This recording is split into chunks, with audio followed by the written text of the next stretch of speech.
Meanwhile, the Pentagon is reportedly asking some of America's industrial leaders to start helping the war effort.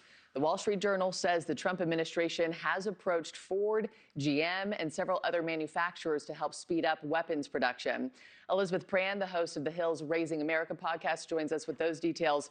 And Elizabeth, this has something, this is not something that's happened since World War II, but it doesn't mean that these companies are going to be trading, trucks for bombers. What are sources telling you?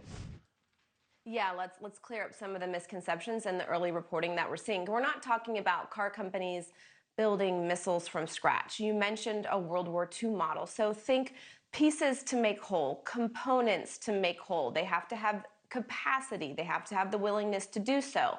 So parts that could be manufactured, castings or wiring components, propulsion components, electronics, or maybe even military vehicle parts. The companies that we know are in conversation, and some of them have been talking to the White House for some time, because think of the number of conflicts, not only Ukraine, but also Iran. You've got Ford and GM, which you mentioned, GE Aerospace, Oshkosh, and other contractors, military contractors that have been working with the White House for some time. So Markie, think speed, volume, redundancy, output, really just bolstering the national security supply chain. Secretary Heggs has said this is wartime footing. Markie? Yeah, and you think about just like the pace that we have sustained for the past 6 or 7 weeks, Elizabeth, what all we have used from our arsenal. Where do U.S. munitions and supplies stand now, and where do these big, defense companies fit into all of it?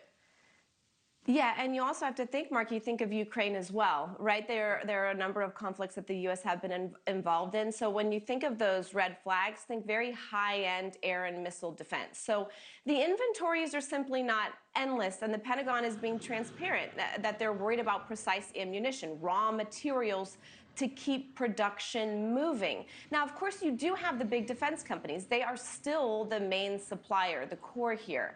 The change or the pivot that we're seeing from the White House, and remember, the president is a businessman, is that he wants to be layered and resourceful, a model to fill the gaps with commercial manufacturing. These are the conversations that we are seeing, Markie, take place now in real time. Back to you. Curious to see which companies end up stepping up to the plate in the end. Elizabeth Prann, thanks so much. Don't forget, everybody, to watch Raising America on the Hill. Just scan the QR code on the screen for links to the show. Each week, Elizabeth and a group of parents across the political spectrum dive into topics really resonating here at home. Thank you for watching. Subscribe below and download our NewsNation app right now on your phone, and you will get fact-based, unbiased news for all Americans.